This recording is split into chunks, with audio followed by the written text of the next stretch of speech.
Ndodi Township for blacks. Love my Livingstone, love Zambia. No African had a vehicle by when I came here. This is our country and I would like to remake it. I have to tell how a person who did so much good would be killed. A synagogue in Zambia, in Livingstone. Immediately you think of the Livingstone Township, it's Maramba. Feel free in Maramba. Thank you. Nice people here.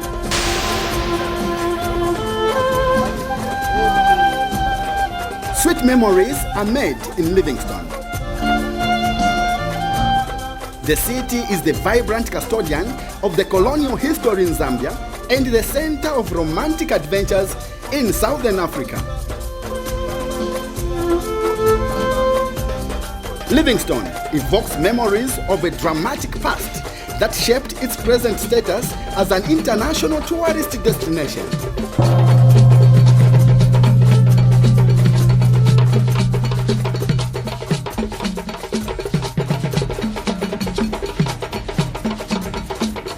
The train is a new feature in the history of Livingstone.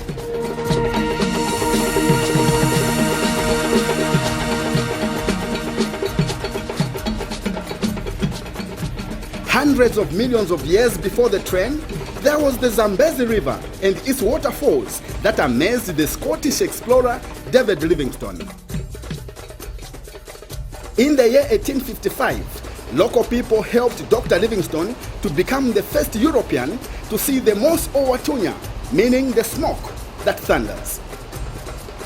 He changed the name of the natural wonder from Mos Owatunya to Victoria Falls in honor of Queen Victoria, who was on the throne of the British monarch at that time.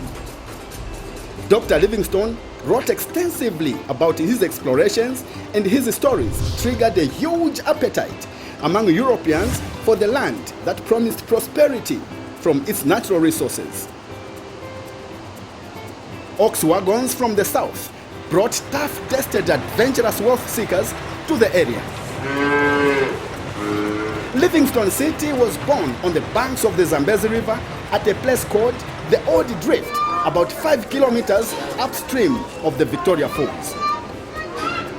The earliest European settler in the area was Frederick Clark, who established himself at the Old Drift as a trader, forwarding agent, and hotel keeper. This was his first hotel. The main crossing point of the Zambezi River was close to the Old Drift, which developed rapidly as the first colonial settlement in the country. Canoes were used to transport people and goods across the river. Later, a large barge became the modern way of crossing the fourth largest river in Africa. In 1897, the Old Drift became the first municipality in the territory, making Livingstone the oldest local authority in Zambia. Eventually, the existence of the Victoria Falls caught the attention of Cecil John Rhodes, the founder of the all-powerful and wealthy British South Africa Company, BSAC. The British monarch under Queen Victoria gave powers to the BSA company to establish businesses and trade links with African rulers. One of the rulers the company signed a concession with was King Lewanika of the Lozi people. Cecil Rhodes had a dream of connecting Cape Town in South Africa to Cairo in Egypt by rail, and King Lewanika allowed the project to pass through his kingdom. In 1904, the railway from the south reached the Zambezi River, and in the same year, the construction of the Victoria Falls Bridge started. Malaria was a huge challenge, and by 1905, many settlers, including the doctor at the Old Drift, had died of the disease. The pioneers of the harsh settlement loved their small town, and they were prepared to make it their final resting place. The British South Africa Company ordered all the residents of the Old Drift to shift from the swampy, mosquito-infested settlement near the river to upper land. Some of the settlers moved reluctantly and bought plots at the new location of the town, about 10 kilometers to the north of the Victoria Falls. The new town was called Constitution Hill or Sandbelt Post Office. On February 23, 1905, the name changed officially to Livingstone, marking the birth of what is today the tourist capital of Zambia. It is the only city or town in Zambia that has maintained a colonial name. The Victoria Falls Bridge was officially opened on September 12, 1905.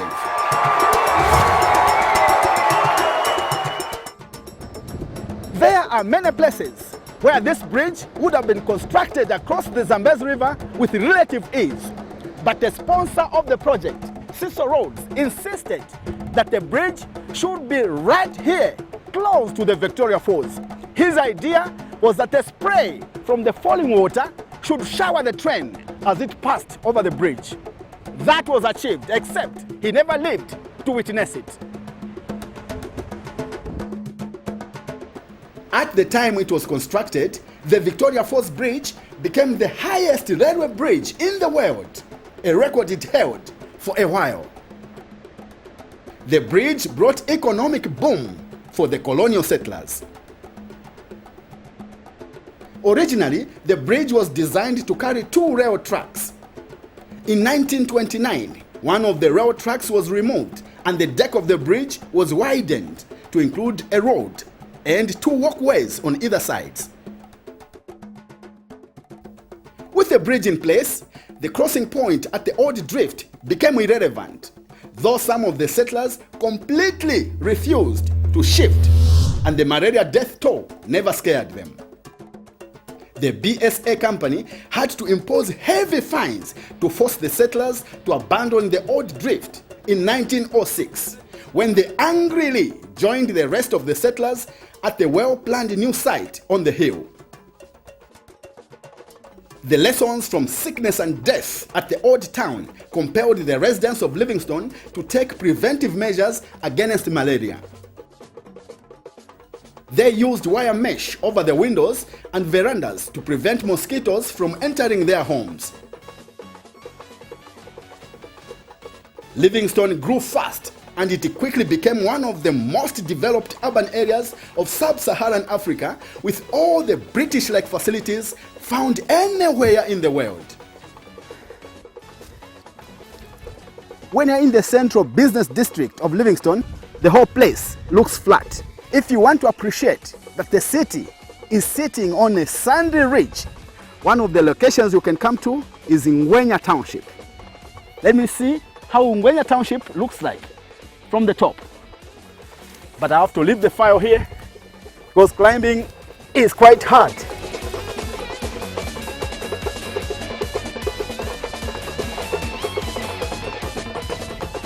Ngwenya Township is on the eastern outskirts of the city. It is so beautiful, and the fresh air, oh my God, so refreshing.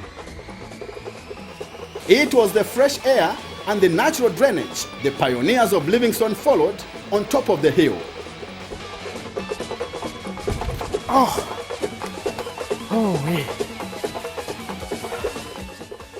Next time you want to go to the gym in Livingstone, consider Ngwenya Township. The terrain is challenging enough to keep you physically fit. Ngwenya Township also gives a clear picture that the railway line from the south to the north meanders at the bottom of the sand belt in Livingstone. A younger rail track runs from Livingstone to Mulowezi in the west. It was once acclaimed as the longest privately owned railway in the world. The Zambezi Sawmills Company owned the Mulowezi railway line. Back in the 1920s, this part of Livingstone, around Chishimba Falls Road, used to be a busy place. That's where the Zambezi Sawmills Company was located. The offices were right here in this building. Today, the National Heritage Conservation Commission occupies the building. What is fascinating about the building is that it is made of wood that has remained intact for many years. Original offices from where decisions were made about the operations of the Zambezi Sawmills Company are preserved in the wooden building. We've been able to maintain the building in this nature because we feel that people must see the true image of what it was working for Zambezi Sawmills at that particular time. The Zambezi Sawmills Company was established in 1916 to exploit the Mukusi tree, also known as the Rhodesian teak or Zambezi redwood, in the forests of Mulobezi, about 160 kilometers to the northwest of Livingstone. The company became defunct in 1973, but its history is alive, especially in the wooden house, which the National Heritage Conservation Commission values as part of the legacy which Livingstone City keeps for the world to remember Zambia's past. It's a special house in the sense that, one, it's a national monument. Two, it tells the story of the development of not only of this town, but the railway industry. Livingstone was the first to see a locomotive in the country that is today called Zambia. The rest of the story is at the Railway Museum.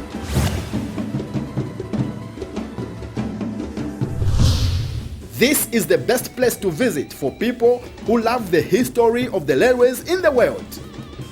The National Monument used to be the locomotive sheds for the Zambezi Sawmills Railway Company. The relics here include former Rhodesia Railways locomotives that make me feel like I've not missed the train to the bygone years. Also on display are rare machines that performed hard tasks on rail tracks before they came to rest in the museum. The name of Cecil Rhodes and his love for extreme comfort is prominent at the Railway Museum that has preserved a self-contained coach linked to his endless desire for power and luxury. He had admired certain hotel rooms which were very expensive and also wanted to introduce the same comfort to the railway line.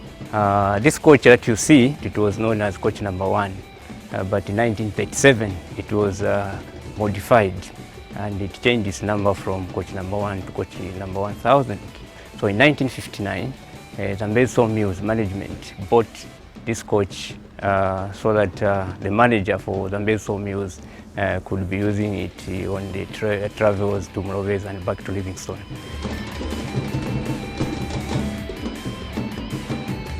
If I was traveling first class in those days, I would have been a passenger on this coach. And then I would say bye to the people escorting me. Once on board, the discomforts of the African ground were left behind as imported wealth surrounded the privileged passengers. The first-class coach was a 5-star hotel on the rails. The railways dominated the transport sector of Livingstone for many years because it was difficult to make roads in the sandy town. Horse wagons were introduced, but these did not last long because the tsetse flies used to kill horses. It was not until 1908 that the first car came to Livingstone. The driver of the car that caused commotion among the residents was Paul Grace, a retired German soldier who was traveling across Africa. As the main center of development in this part of Africa, Livingstone was quick to catch up with international trends in all sectors of the economy, including road transport.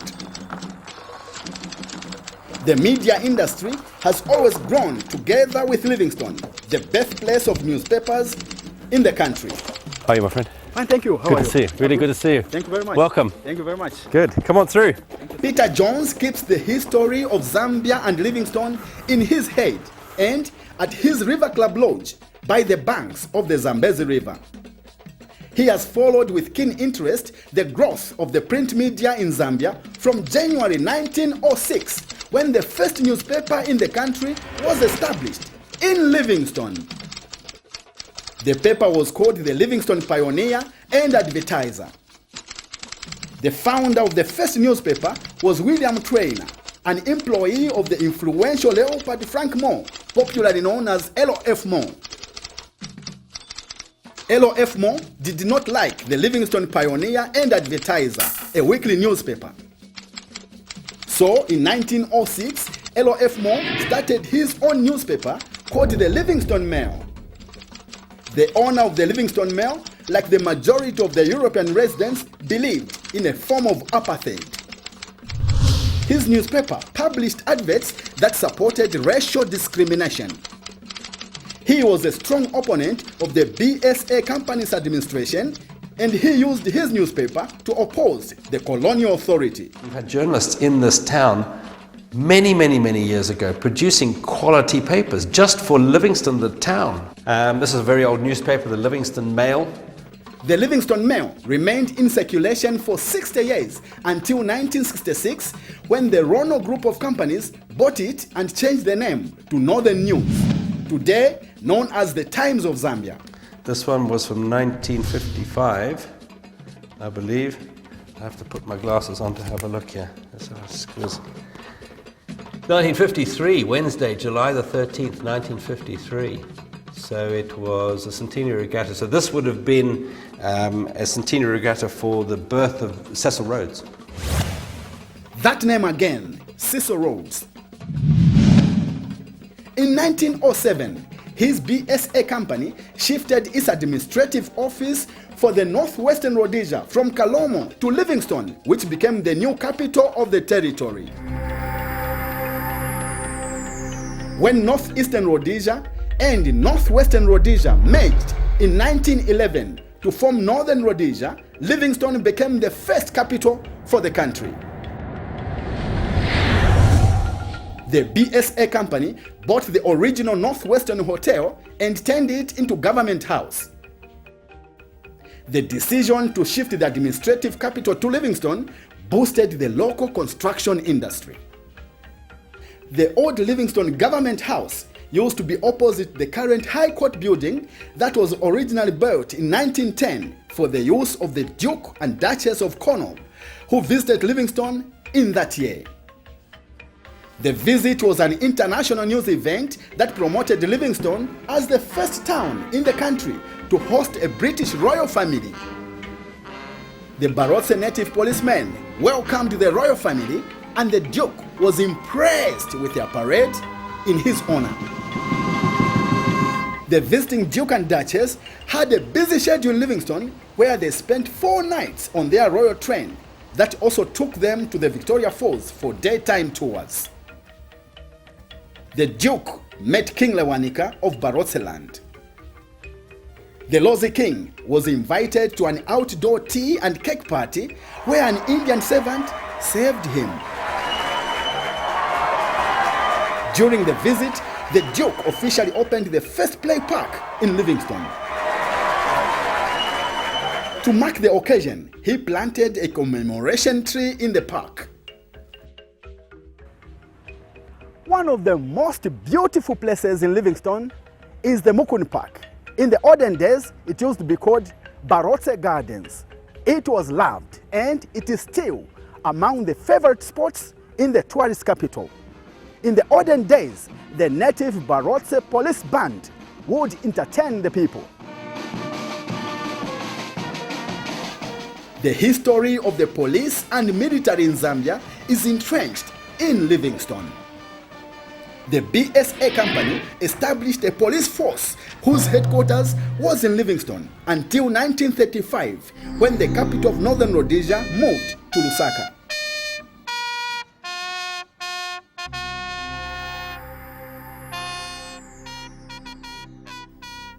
World War memorial services are held at the cenotaph near the Livingstone Central Police Station.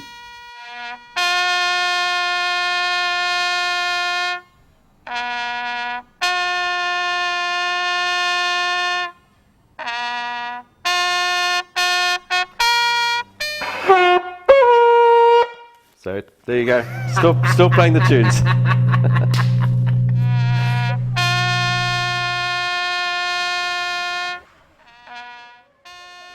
Born in Lusaka, but now a resident of Livingstone, Peter Jones is the retired British trained soldier who tells the history of the police in Zambia with a passion.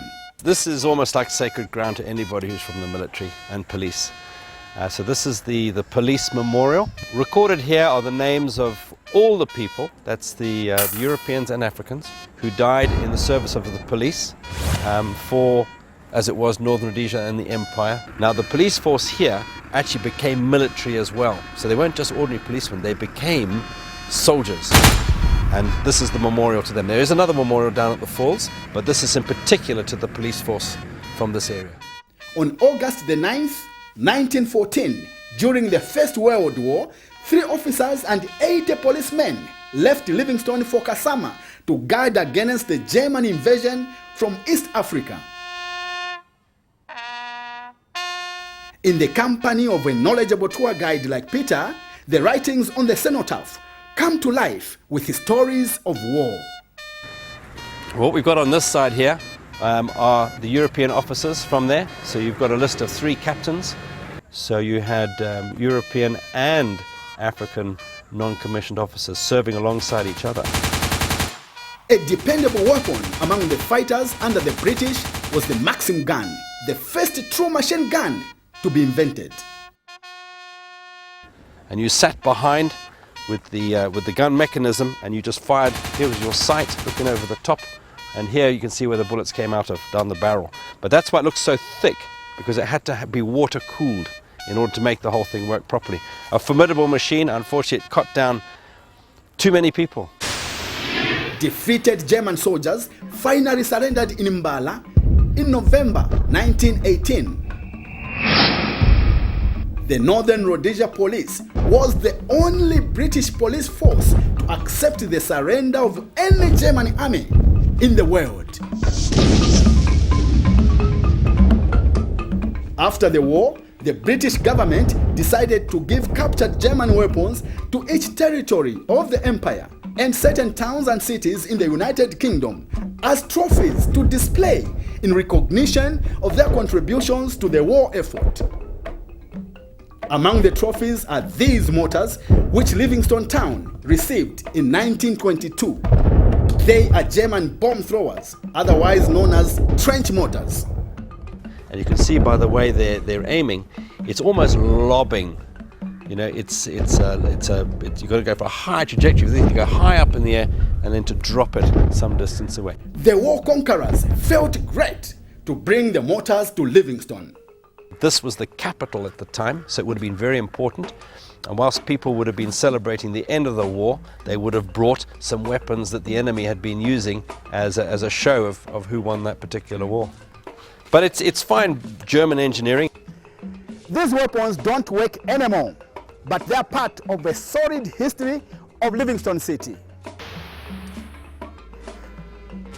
As I walk away from the old guns, I imagine how triumphant the Northern Rhodesia policemen felt each time they marched outside their station, which used to be at the current ZESCO offices on Mos Owatunya Road, that used to be called Mainway.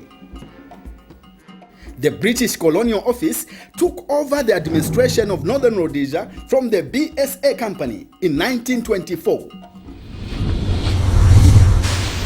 And in the same year, Livingstone made history when on May 24, it hosted the first sitting of Parliament as the Northern Rhodesia Legislative Council in the current High Court building.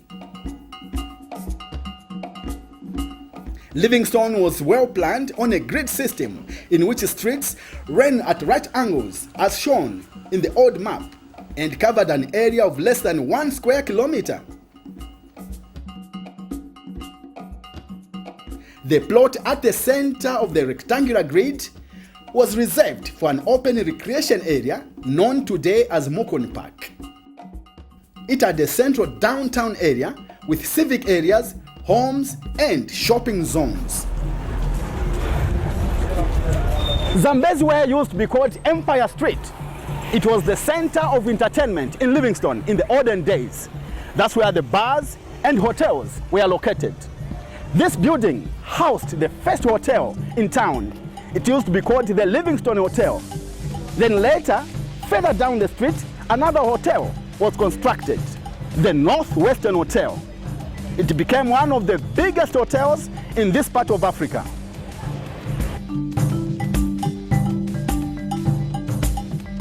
It was the second Northwestern hotel after the owner, Frederick Clark, sold the first one to the BSA company. The hotel marketed itself as having been established in 1900. That was because the owner was the first to open a hotel in 1900 back at the Old Drift before the town shifted to the new location. It was the venue for the reception of the first Jewish wedding in the country in 1910. In the early days, black people were not allowed at all in the hotel. In 1960, it became the first multiracial bar in northern Rhodesia, which became Zambia at independence 4 years later.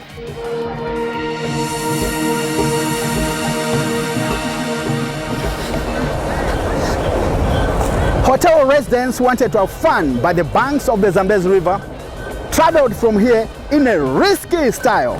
There was a rail track that was laid right in front of me. It joined the main rail line. The mode of transport was a trolley. Traces of a boarding platform are visible in front of the historic building that qualifies to be an international monument. The Lere Museum displays the trolleys that were used. If I was a white man in the rough colonial days around 1910, 1912, and I wanted to travel from the Northwestern Hotel in town to the Zambezi Boat Club, this would be my transport. And the black servants, or the boys, would push me. For me, it would be easy. Just sit like this, and I say, let's go, boys. And the journey to the Zambezi Boat Club was relatively easy, but coming back to town, it was rough. The servants had to sweat. The sweat of the black people watered the sweet adventure for the whites. The trolleys were abandoned in 1927 due to frequent accidents and improved roads.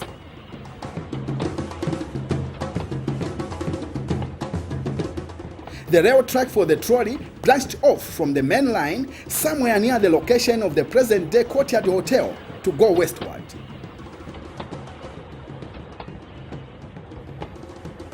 Due to passage of time, it is difficult for me to trace the actual route the rail track took from town to the Zambezi Boat Club. But according to old maps, the line was running parallel to this road that used to be called the Royal Mile.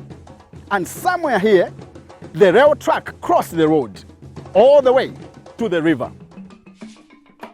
The Zambezi River in this part of Zambia has made history for Livingstone and the rest of the country. The first regatta in the country was held in Livingstone in 1905 on this calm portion of the Zambezi River. People who go to the regatta in the modern era watch from the same location where the spectators in the old colonial days used to view the water sport from. The Livingstone Boat Club was formed in 1907, but the following year the name changed to Zambezi Boat Club until today. Another interesting fact about the river here is that floatplanes for the British Overseas Airways Corporation used to land on the Zambezi. In 1948, a new commercial service was introduced with a flight from England via North Africa all the way to Johannesburg in South Africa. The Zambezi River in Livingstone was one of the stopovers on the long route and was the favorite among pilots who called it the Jungle Junction. That was before the Livingstone Airport. The structures at the first airport were made of poles and grass. A new-look Livingstone Airport was opened in 1950, and 2 years later, the first Comet plane landed at the facility. In 2011, the airport was renamed Hari Mwangankumbula after one of the freedom fighters in Zambia. After Zambia's independence, the country changed the names of many places, including roads and streets in Livingstone, from European to local African ones. But one street changed the name from an English one to another English name.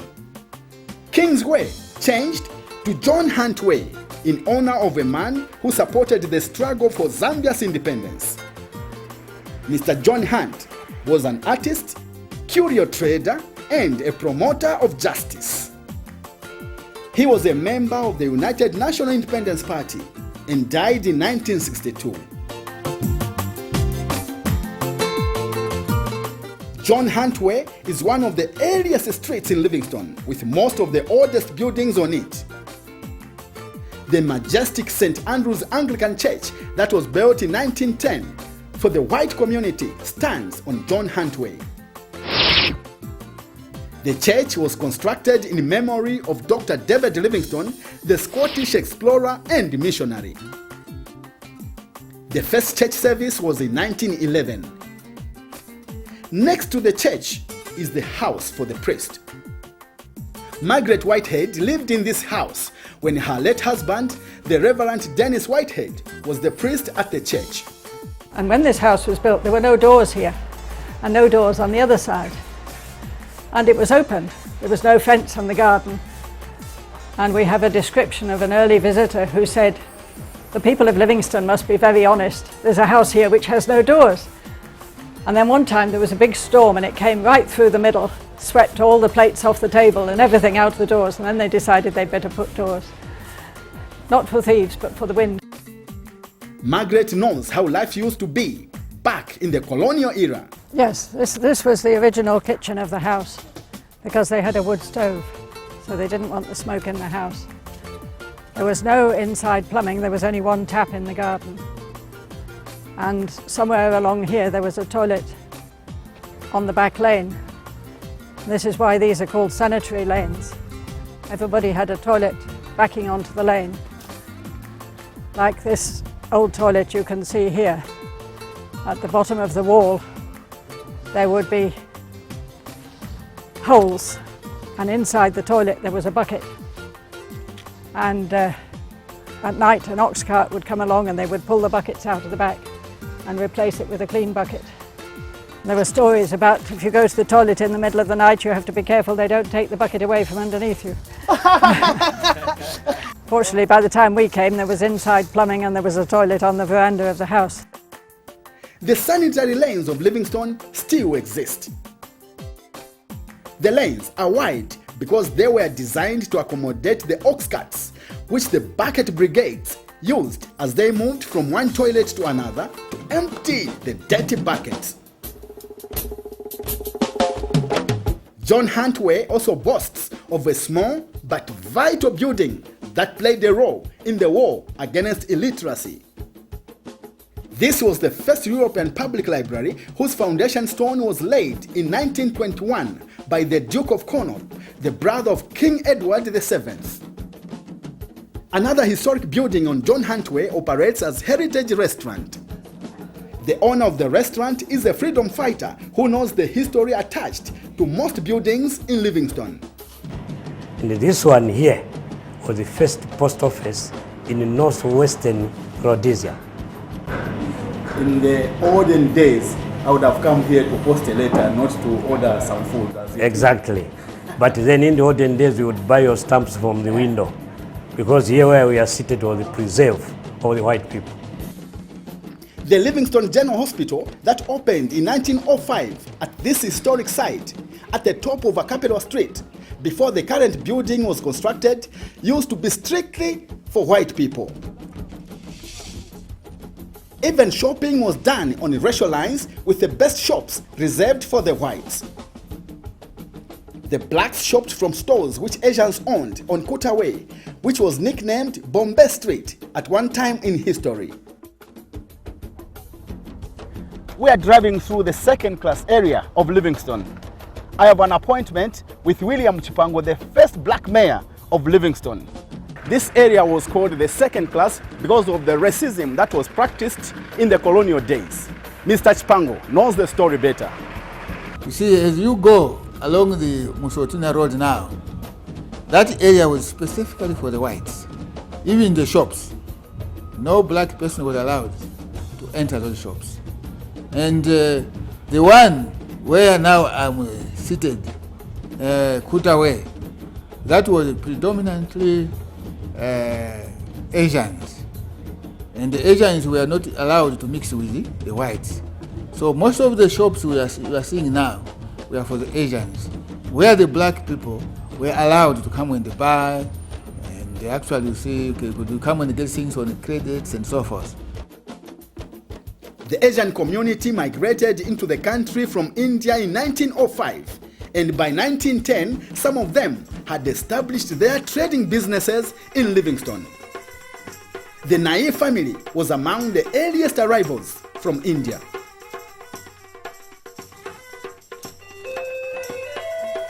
Shadaben Nai is the daughter-in-law of the late Riverbai V. Nai, a prominent businessman and civic leader of Livingstone.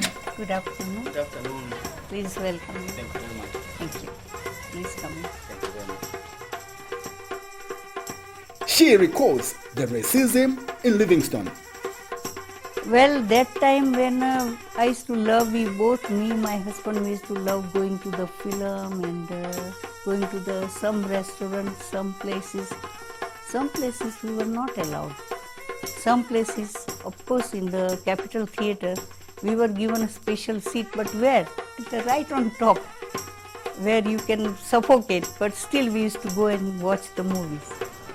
The racism never deterred the Asians from building their business empires that have survived to date.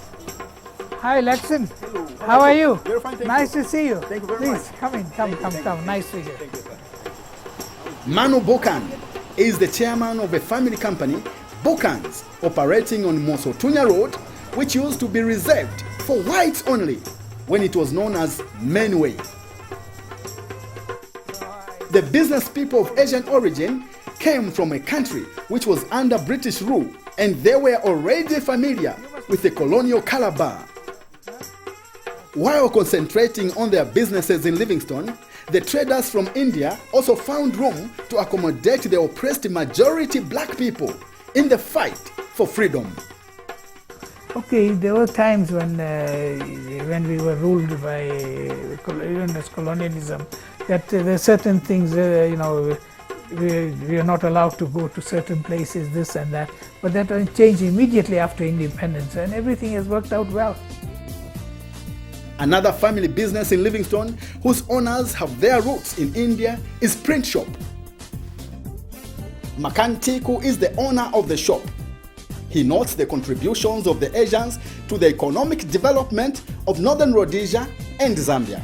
There has been a significant contribution of the Asian community, especially the Indians who had settled down here that time, joining the undercurrent of the political movement, the freedom fighters of Rhodesia, Northern Rhodesia that time, for the liberation. And some openly joined and some behind the screen contributed enormously towards the movement and cash and kind to make it a success. And time to time my father-in-law supplied a lot of meal, everything to them. And late 50s and 60s, my father-in-law used to allow all the freedom fighters to come to our house and get a shelter.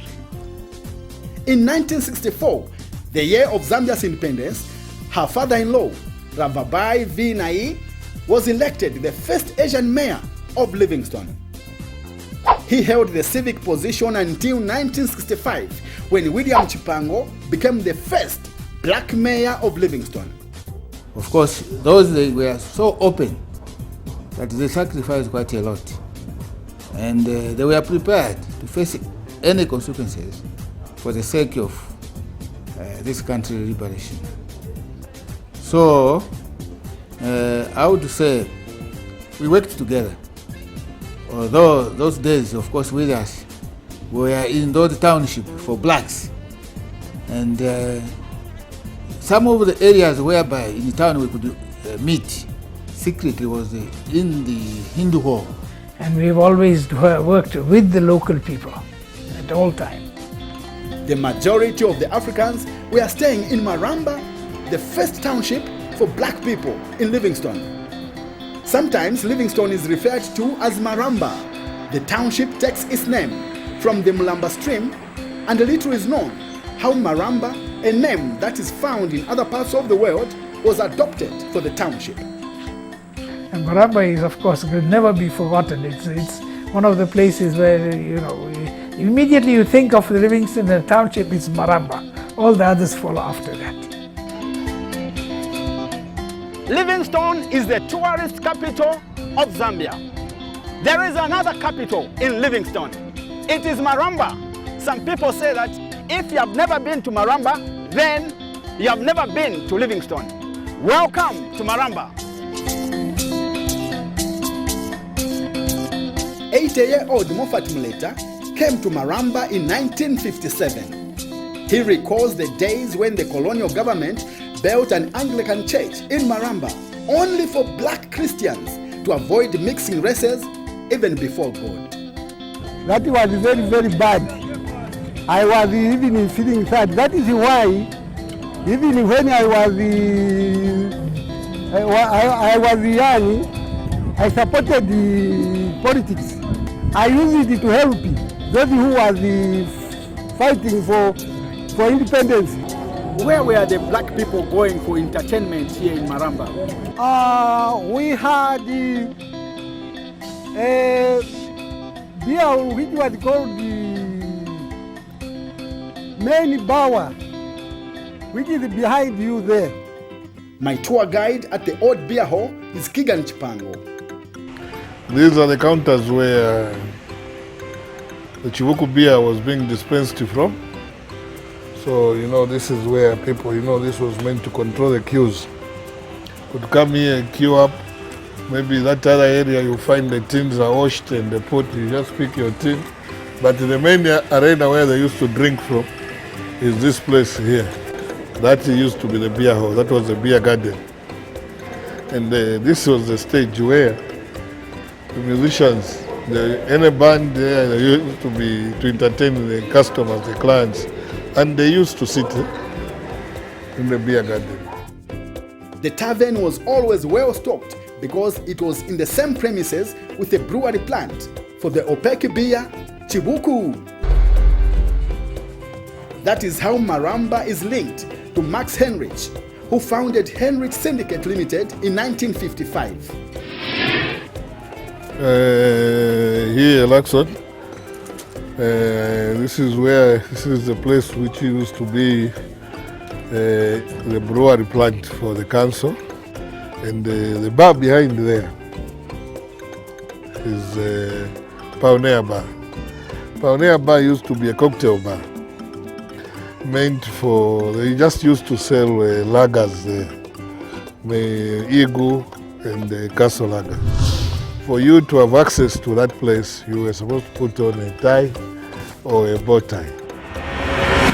The dress code rules have since changed. Pioneer Bar manager John Chikwete is less interested in the admission rights, but he is keen to demonstrate how the old opaque beer dispensing machine used to work. On this there was something which you can be placing. When you place it comes here, this tank will be full. This one will be empty to be giving beer to a customer. I am finding it hard to leave Maramba because of the local acrobat who has caught my attention.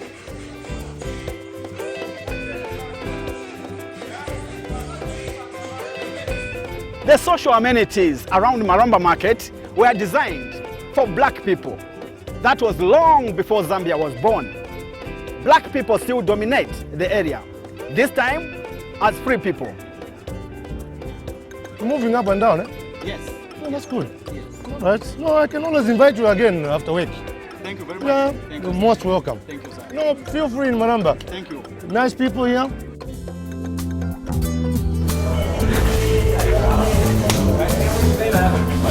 A strong spirit of love for mankind hovers above my favorite township in Livingstone, Ellen Britell, named after one of the most caring people who lived in Livingstone. Let me see the streets and the market. The residents of Ellen Britell Township are proud of the name, though some, especially the young ones, have no clue where it came from. I like it because it feels good and it feels wonderful here. Ellen Britell. Okay, do you know why it's called Ellen Britell? No. And many still do not know the correct spellings. Even at the township market, the spellings for the names are wrong. A big portion of the story about Ellen Britell, the person, is found on Likute Way, away from Ellen Britell, the township. Ellen Britell was a missionary who was born in the United States of America in 1922 and migrated to Northern Rhodesia with her parents in 1946. Like her parents, Ellen Britell worked with orphans. She congregated at the Church of Christ on Likute Way.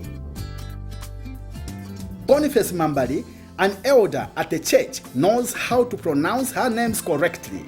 Elaine Britell. Don't make a mistake. Don't say Ellen. No, it's Elaine Britell. Her first name was Elaine. The surname, Britell. So that is how come there is that township called Elaine Britell, where I live at the moment. There is also a school named after her in Livingstone. The missionary spent some of her time in helping to type out Bible translations from English into the local language, Tonga. One Sunday morning in October 1982, Elaine Britell did not show up for church service. She was found dead on her bed with a knife through her neck.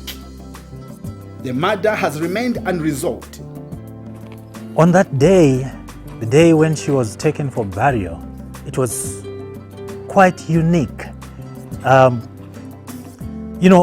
Mostly we get the coffins and we put them in vehicles, but that day the mood, the many people that were there, the mamas, she was the mother of mothers, and the mothers decided to carry the coffin all the way from the church to the cemetery.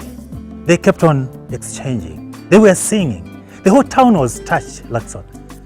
It was so touched. We were horrified. Mr. and Mrs. Perry told us that they had found her stabbed early one morning. And we were very shocked. We couldn't think how a person who did so much good would be killed.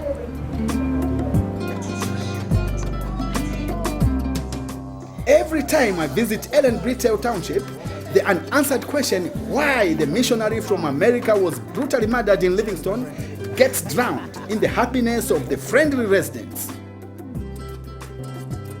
Birds share the airspace with planes that use the Harimangankumbula International Airport nearby. The township is right on the edge of the Damba Forest, a wildlife sanctuary. Elephants used to come. Up to now, they still patronize our areas. God has blessed us with a stream. That's why when they eat in the bush, they come here to drink water. Sometimes the elephants provide wild entertainment to the residents as the animals and humans compete for space in a city that started as a humble colonial settlement.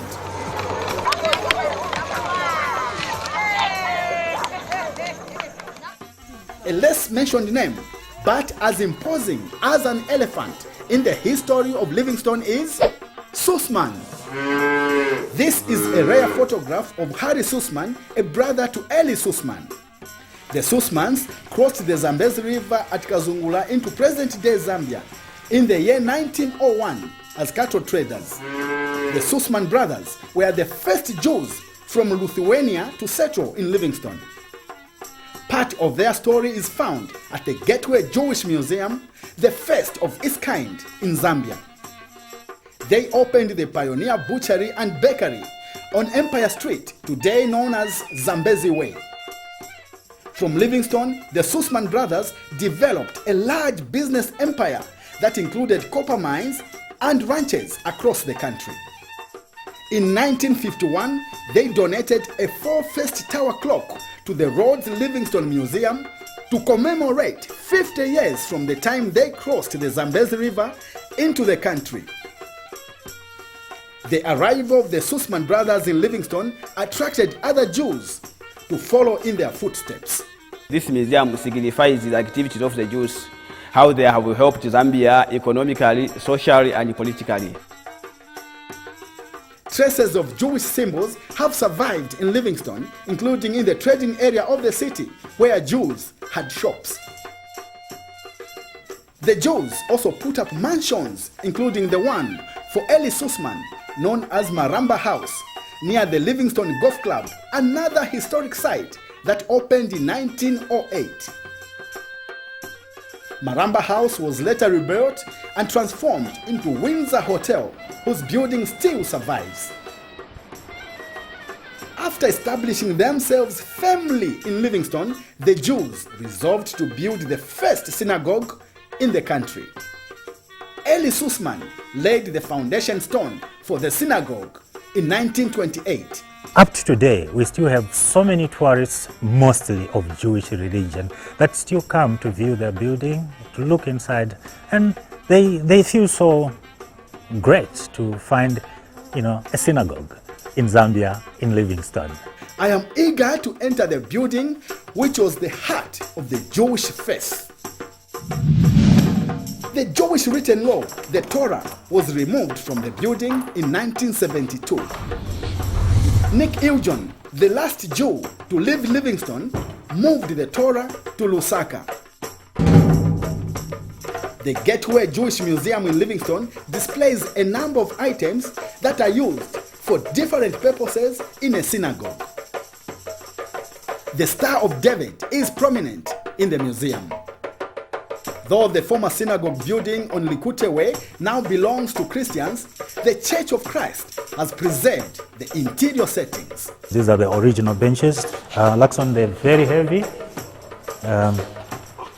Yes. And this wood is very, very strong. It has really stood the test of time. This is the pulpit.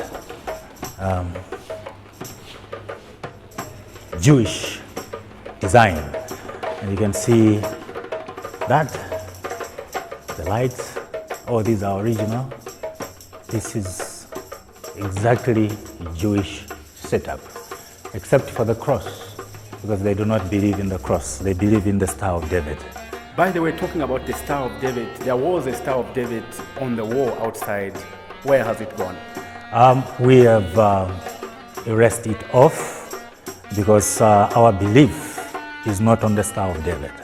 Our belief, Laxon, is on the cross, Jesus Christ. He redeemed us by the power of the cross. So that's how come we removed it, because we believe in Jesus, the power of the cross. While the Star of David has been erased from the face of the church, one feature has been preserved. It is the baptismal pool right here. It was one of the most sacred spots. A surviving sacred spot for the Jews in Livingstone is the Jewish cemetery on Nakatindi Road. The universal Jewish symbol, the Star of David, is prominent at the resting place for some of the pioneers of Livingstone, which continues to make history as it grows.